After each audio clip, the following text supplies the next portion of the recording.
We're going to get into some basic questions and then expand on them very soon. First question is, how many people roughly are in your year group? Something between like 120 to 150. Okay. So it's a pretty big like year group, but at the same time, different colleges will have like different amounts of people doing the subject at their college. So for example, at St. Anne's there's 8 people doing PPE. I know other colleges where there's like 4, other colleges where it's like up to 12. And where do your lessons and stuff take place? So teaching is in 3 ways. So we have tutorials, classes and lectures. So it depends on the subject mainly, given that we're studying like such a broad range of subjects. For example, all lectures in first year happen in the exam schools, but when you're in your second and third year and you're picking optional modules, lectures will happen generally in that subject's faculty. So my economics lectures were the economics faculty, philosophy lectures might sometimes be in the philosophy faculty, so it's kind of like all over the place. If you know exactly what sort of topics you want to do in your second and third year, you can maybe choose your college based off of... Be strategic, yeah, basically. be a bit more strategic. With regards to like tutorials and classes, in first year I had all of them in class, in college, sorry. In second and third year it's been really here and there depending on the modules. So if there's a tutor that teaches my specific module in my college, then it would be in my college, otherwise it would be outside. To give you an example, this term I'm taking politics of South Asia. There's only 3 of us doing it in the year in this term, and all 3 of us are from different colleges, and our tutor is from a different college as well. So we all come together in the social sciences library because that's like the most convenient location for us all. So yeah. So 2 random questions that come away from this from me are, first of all, do you have a bike?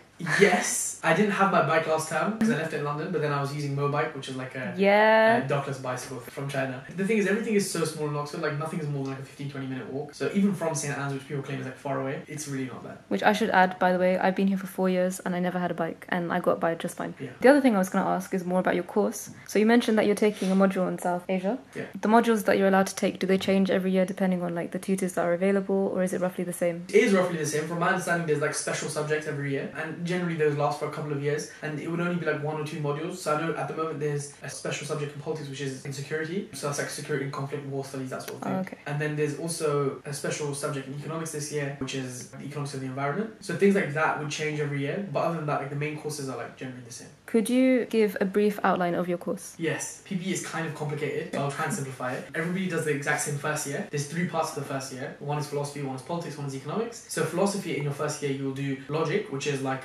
kind of codifying and like using symbols to represent like arguments. Then you have moral philosophy, which is like what's the difference between wrong and right? Is there such thing as wrong and right? What does it mean to live like a good life? That sort of thing. And then you have general philosophy, which is the final third of philosophy. And general philosophy is like traditionally what you think of when you say philosophy. So it'll be things like, is there a God? How can there be a God if evil exists? And that sort of thing. Then the second part of your course is economics. In economics, there's microeconomics and macroeconomics. Microeconomics is like the smaller level like stuff, like how businesses might function, things like how like individuals might trade amongst each other. Macroeconomics is thinking about like the government and the different systems that the government might have in place to like regulate the economy. And then finally we have politics. With politics, there's also 3 parts in your first year. There is something called Q-step, which is like you use a programming language called R to basically answer it like a question on like statistical analysis. So there'll be like a specific question and you'll have to like use data and come up with like an answer. Then there's core theory, so theory of politics. That is questions like how should we run our state, what is a democracy, more theoretical. And then there's like practice of politics, which is more like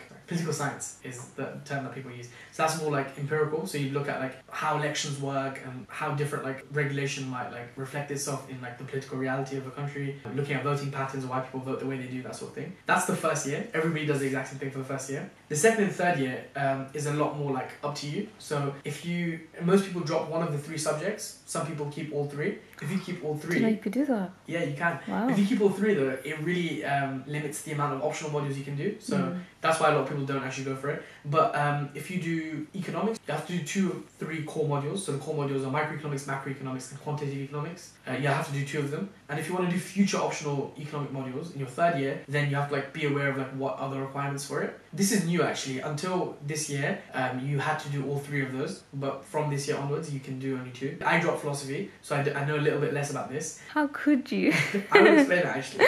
Okay. So I know a little bit less about this, but you also have to do 2 core modules. But the core modules, there's like a choice of like 5 or something. I know ethics is one of them. There's like Plato, Aristotle, and early modern. Sorry. So I think those are like the core modules, but you can double check those all online. And then finally, there's politics. For politics, you also have to take 2 core modules if you want to like choose politics as one of your main subjects. The core modules for politics are things like political sociology, international relations, British politics and government, and there's like 1 or 2 other optional modules as well. So you have to pick 2 of each to like keep those subjects on. So because I chose to keep politics and economics on, I had to take 2 politics modules and 2 economics modules. Well, actually in my year it was all 3 economics modules, but from the year onward it will be 2 economics modules. I picked British politics and government and political sociology, and for economics I did all 3 macro, and quantitative economics. So that's 5 modules. In PPE you have a choice of 8 modules. So that meant my first 5 modules were already gone, just from the core modules. So I only had 3 options. If I had chosen to do philosophy as well, 2 of my core modules would have gone from philosophy and I would have only had 1 option. I didn't choose philosophy so I could have 3 optional modules, and in my optional modules so far I've done politics of South Asia, and next term I will do econometrics, and the term after that I will do economics of developing countries. Hopefully that helps like understand how you can navigate like PPE through the 3 years. Different people can have very different experiences. You could even choose politics and economics just like me, but do none of the same modules, and we could like maybe never see each other. Or you could do philosophy and economics and choose like 1 politics module here or something like that, and we could have a class together and we could be from completely different colleges. So it's really like kind of weird how it works, but it works. And also, as you mentioned, and I've been saying in some of these videos, is that, you know, obviously you went through a lot of information right now, which I think is helpful for people to hear and understand as you've just explained it. But if you need a written down version, please go on the website because it will all be on there. That's very accurate. Also, even though I just said all of that, aside from like the first year content, I didn't really completely understand how the second and third year worked until I got here. Okay. Don't really worry about it. It would be good to have an idea of the sort of things you want to do. But once you get here and you, in your first year, experience everything, that might change some of your opinions though. Because like, for example, I know some people who had never studied philosophy before came, did philosophy and said, wow, this is amazing. They thought they wanted to do economics and then they turned out to do like 6 philosophy modules. And now they're doing like a master's in philosophy, for example. Keep an open mind is all I'd say as well. So actually, I have another 2 segue questions from this one. First of all, I forgot to ask you before, what A-levels or previous studies did you do before coming here? And do you think that they helped you for this course? And do you think that there's certain subjects that would be very helpful for taking this course? Great question. I did A-levels. I did an AS in physics and I did A-levels in maths, French and history. A weird like set of subjects. The reason why I picked those subjects was because I kind of wanted to keep my options open. The things I was interested in were like law and PPE, and those sorts of subjects don't generally require specific subjects. It's always good to have an essay writing subject because that's like kind of a helpful skill, something that you can hone while you're at university. The other like idea I had in my head was to just pick things I was interested in. So I was kind of interested in physics. I really wanted to learn a bit about it. After I did AS, I was like, yeah, this is kind of hard.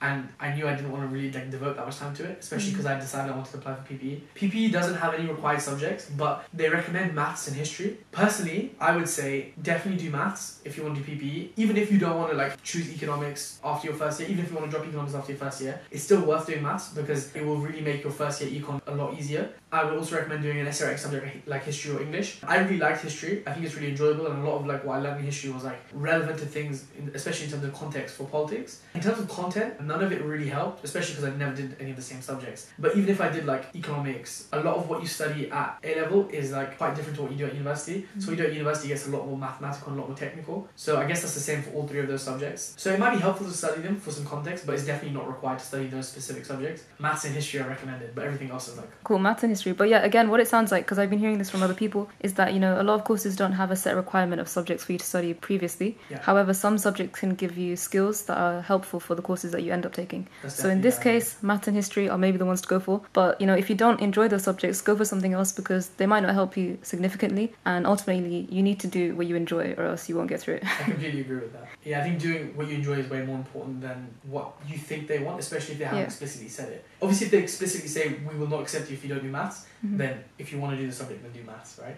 But otherwise, like, definitely pick what you enjoy. For PPE, I feel like there's a lot about PPE that goes around that are like weird myths, misconceptions. Like I've heard that everybody who does PPE just ends up becoming politicians and MPs. I don't know if that's true or false. It's a very big generalization. But I'm like, is there anything weird that you've heard before coming here that you can, you know, confirm or deny? Okay, yeah, of course. Okay, so first, let me address what you just said. The way I think about it is that, like, yeah, there are a lot of people in politics who do PPE, but you have to remember, if there's 100 to 150 people graduating every year, like, there's so many people doing so many other things. The reason why we see these people in, like, politics is because they're on our TVs and stuff, right? And it might be that a lot of people have done PPE, but it's definitely not the case that a lot of people who do PPE go and do politics. And a lot of these people go and do other really, really interesting things, right? So, for example, let me use like people who have done PPE to give you an example, right? So, I know a lot of people are familiar with Mehdi Hassan. He's like one of the most famous journalists in the world, and he does a lot of really interesting interviews in journalism. I'm a fan. And he did PPE, so you can go to journalism. A lot of people who work for The Economist and that sort of thing have studied things like PPE. So a lot of current affairs reporting and like that sort of thing. Then you can go to acting. Riz Ahmed did PPE. Obviously, like, that's just like a career path he decided to choose, but like loads of people who do like more creative things as well. I know personally someone who has literally just like finished PPE and is planning on spending a few years literally just in Turkey. Yeah, it's the same person, isn't it? Yeah. The point I'm trying to make there is just that a lot of people don't actually know what they want to do, so they can take some time off and literally just think, because PPE prepares you for so many different things. You can go into academia. Lots of people, who are teaching components of PPE or E at Oxford at the moment have studied PPE for the undergrad. There's a politics tutor not at my college, but who has taught me, who did PPE undergrad and then did a master's in politics and then did a PhD in politics. So it definitely doesn't like limit you in academia either. I know people who have done PPE and have gone on to do other degrees as well, like MBAs and other types of like studying. You can become an author if you want. There are authors who have done PPE. I don't actually know any of the top of my head, but they definitely exist. I think that's another thing you could Google, to be honest. Yeah, like there's literally a Wikipedia page of like famous people who have done PPE. But like I guess what we're getting from this is that PPE is not a limiting subject. Not at all. In fact, actually it gives you a broad range of options afterwards. But again, something to bear in mind is that with any subject, you could get into anything that you're interested in. It doesn't mean that, unless you're doing medicine, I guess, that's a bit more. There are like a few subjects where like there is a vocational ones. Really clear path. Yeah. Like engineering and like medicine. But even then, like a lot of these, like for example, I literally know someone who did an undergraduate degree, something completely else, did a graduate degree in medicine and is now becoming Jay Sean. I did not know Jay Sean. Jay Sean did that. Also, Jay Sean's from Hansa. Really? Yeah, Hessen, but like. Is that where you're from too? Yeah. Ripping. One other thing in the careers thing actually, big thing I miss is law. Like so many people go into law as well. Literally there's like every other subject. Conversion courses. People watching this video will probably be people wanting to take this course in the future. Yeah. Or maybe they might be offer holders. So can we give 2 separate pieces of advice for those 2 different groups of people watching this? For people hoping to apply, it's not going to be one piece of advice. Sorry. Okay, that's fine, that's fine. The advice I would give though is like, do as much research as you can. Remember also, like generally the first few hours you spend researching are the most valuable. Once you've done that, then I think the next most valuable thing you can do is then going into trying to find or meet someone who's done the subject. Because actually sitting down and speaking to them and asking the questions that you have at the top of your head are like, it's probably the most valuable experience I had before I applied. I had the opportunity to meet someone who had done PPE just before I went to my interview. They weren't able to give me like any unique insights in terms of like what like I would be asked at interviews or something, because that's not the stuff they know, right? But they definitely put my mind at ease in terms of like what the interview experience would be like. So that's definitely something I would recommend. Can I ask quickly? Yeah. That sounds like great advice, but also it sounds like something that maybe is not super accessible. So do you think that things like open days maybe is a way to do that? There's 3 things I say for that actually. Okay. One, really think long and hard about if you know anyone who goes to Oxford or has been to Oxford, and you can like probably attest to this as well. If you find someone who's gone to Oxford, I'm sure they can put you in touch with someone who's done PPE at Oxford. In Chinese, there's a word for this. It's called guanxi. Guanxi.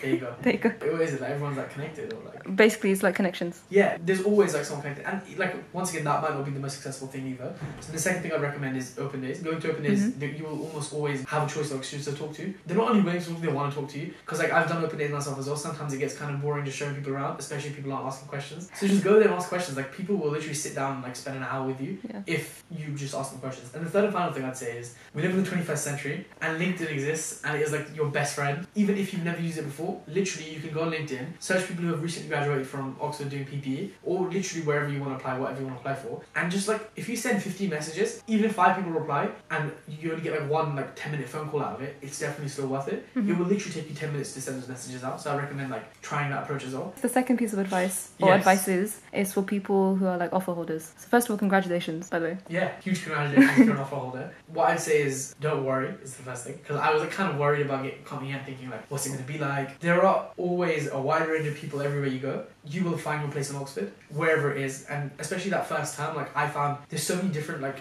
identities you can like have when you're here, and I found it valuable to like spend time with each of them and kind of decide how I wanted to spend my time at Oxford. And it really is like a place for everyone. That's the first thing I'd say. If that wasn't even on your mind and what you're more worried about is like the academic side, I'd say once again don't worry either. Everybody who does PPE and starts in the first year does the same like courses as I explained. Different people have strengths and different things. You might be really great at maths but have never written an essay in your life, and there will be other people like that as well. Be aware of like what you need to work on, but don't worry about it too much because there will be so much support. The biggest piece of advice I'd give is really spend that summer beforehand just diving into whatever interests you in the subject, because you will have so many unparalleled opportunities to like speak to people who are actually interested in the same things and like really have valuable conversations. If you're not interested in economics, don't waste your time on it. Do some philosophy reading or like whatever you're into. Really like deep dive into that. Could you share any information that you wish that you could have heard like when you were applying? That's a great question. Thanks, I'm good with questions. Yeah, I'd say the most important thing for me, I don't know if this is the case for all interviews, but like I definitely found that this helped me for my interviews, was just think out loud, especially for something like PPE, because like 90% of the time there is no right answer, which is so annoying, because like if you do something like maths or engineering, and I know some of these people won't agree with me, but if you do something like maths and engineering, like sometimes the interview question might have like an actual answer. You're really working towards something. With PPE, some of the interview questions could feel like there is no answer, and so you're just like walking around in circles with what you're saying. So the best thing is just like think out loud of what you're saying, and then try and structure it as much as possible. And if you can't, your interviewer will help you try and structure it as well. But I definitely recommend that like you say your thought process out loud, because otherwise they'll never hear what you're thinking. And then like you could come up with an answer which is like pretty good, but it's only like the conclusion of something. It's not really as valuable as like a whole essay with a conclusion. You get what I'm saying? So yeah, just think out loud and like talk the interviewer through your thought process. I kind of feel vulnerable when I'm doing that. Like they're gonna step in and be like, oh, like why is he even thinking that? That is never the case. It will actually be super useful, because if you have like misunderstood something, they'll be able to like jump in a bit earlier and be like, oh no, this actually means this, which might be helpful. But if you're like already saying some interesting things, and like let's say you have like 5 initial ideas and you've like just said them all out loud, they might actually prefer if you focus on one of them, and they might actually tell you. The interview might be like, you know, you've said these 3 different interpretations, I want you to focus on this one, tell me more about it. And that will be helpful, because they're trying to guide you towards the right answer basically. It would be great if like you can kind of work with them as well. Because the other thing is that like, as you're kind of saying, and what I've heard from other people, and which is true of my subject, which is Chinese, is that your interviews are kind of like a discussion. They're not trying to grill you. It can be intimidating, but if you just think of it as a discussion, it's more enjoyable as well. I guess we're kind of getting towards the end now. I will give you like free space to say anything that you wanted to say. PPE related, Oxford related, I don't know. Okay, so one thing I wanted to talk about was like useful resources for PPE, especially if you're applying. So yeah, I have a lot of like stuff here, so let me just organize my thoughts for a second. That's cool. Also, that's actually a super useful thing to do in interviews as well. If you have like a lot of thoughts in your head, just like tell them you need there a second. We go. Sorry, what I'd recommend starting with is just googling like PPE first year reading list or something along those lines. One of the early links will be like one of the colleges like PPE reading list. It's pretty much the same across colleges, but what I'd recommend is taking 1 or 2 of the initial books and reading those, or even if you read one of the initial books, one each for philosophy, politics and economics, it's super useful. So for philosophy, there's a book called Think, which is like a really good introduction to like philosophical arguments. It's literally just like 6 chapters, and like each chapter would be like one of the topics that you do in like first year philosophy. So it might be something like skepticism, like how do we know that we exist, sort of thing. And like so cool. It will give you like a 10-15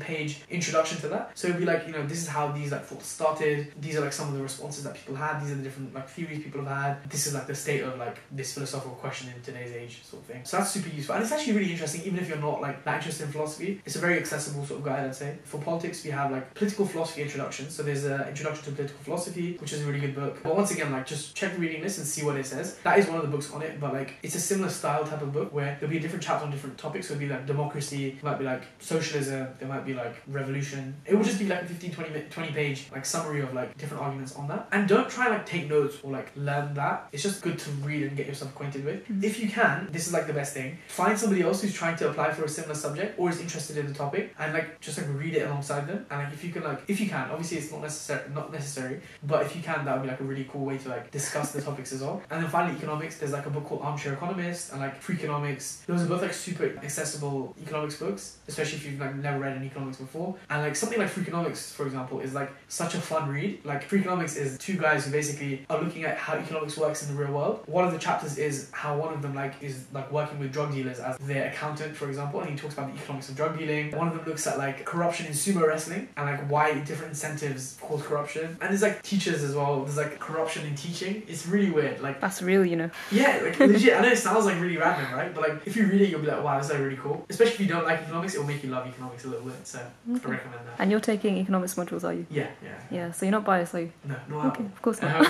But yeah, that's what I recommend you do. And if you can like read it alongside people, always fun. Other resources. So that's like the first thing I'd say that you can do. Obviously don't like overdo it. Don't like stress yourself and think you have to read 10 books. You don't actually have to read any of them, but it would be good if you could read like 1 on each. Then there are a few other things that I recommend. There's a podcast called Free Economics Radio. So the people who wrote the book Free Economics also have like a podcast, and they do a very similar thing with more topical issues, and they will spend about half an hour with like an expert or 2 talking about like something really interesting and the economics of it. So they talk about like the economics of friendships, the economics of like the Nobel Prize, lots of like really specific weird things, and like they just make them interesting. So So it's like really cool. We'll take your word for it. You should probably listen to some. And then there's another podcast. I think it's called In Our Time. It's like a super basic one. Like loads of people like listen to it. I feel like there's people watching this thinking like, I know what it's called. It's called In Our Time, and you're an idiot. If you know what it's called, then join me in the next video. We can replace him.